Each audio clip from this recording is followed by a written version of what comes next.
that is their role. That is a constitutional role. In fact, we engage these commissioners.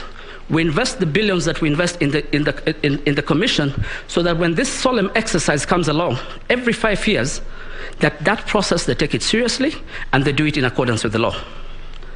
And the third issue about transparency. The commissioners were not aware of how many voters, and that figure was not confirmed at the time this figure was being given to them. The figures, and you'd note about the different figures that have been given, and in fact, I was asked to highlight this. When you look at the affidavit of Mr. Sonkuli, sorry, let me start with the chairman, Commissioner Chebukati, at paragraph 30 of his affidavit, the one that he saw, sorry, on the 26th of August. This is the one that has been prepared jointly by the firm of Gumbo and Company, my good friend. At paragraph 30, he gives the percentage 64.6.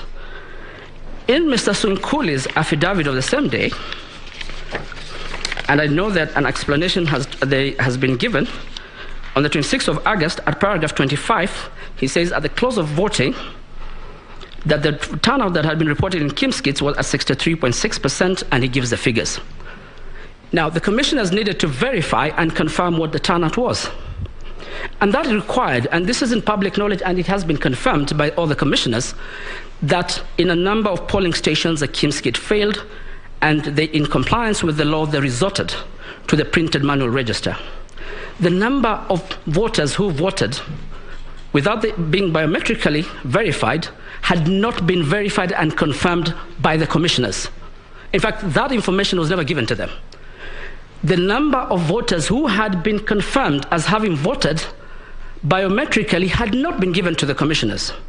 So yes, they cannot change any of the results, but the process of verification and tallying and the constitutional process of determining who has attained the threshold is a joint process by all the commissioners.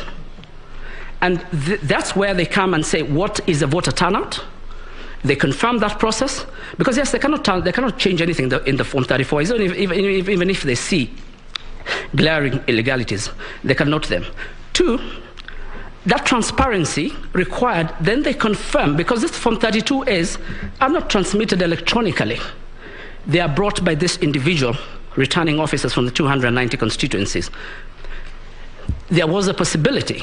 There were some places where voters could not be identified because their biometrics had a problem, and they could not be. And then there was, and that was allowed by the Court of Appeal. The final result was to resort to the register, the printed register, to confirm that these persons, because they had the IDs of were registered voters. That is also a solemn process, because then they confirm, out of all this, were there any other voters that were identified manually, and then that number is verified, so we can come to the determination whether the 50+1 had been attained. They were not allowed to do that. And they requested, it's not that because there was an oversight, they requested and the chairman declined. So this transparency at the National Tallying Center is critical, because as a commission, you have to come and defend the process, from the Gazette notice that was issued in January of 2022 to the final declaration. And the fact that the chairman was stubborn is a question, as set out in these 4 affidavits, is that he has contempt not only for his fellow commissioners, but also for the voters, and also for the people of this republic, as well as the institutions, because that's exactly what he was told as the chairman, not him as a person, in Maina Kiai, that the chairman of IEBC does not have that role singularly. That is a role vested in the commission. Failure to adhere to a decision that is binding on the commission and the chairman of the commission is contempt not only of the constitution, but of the institutions, of the judicial institutions that have said this over and over again.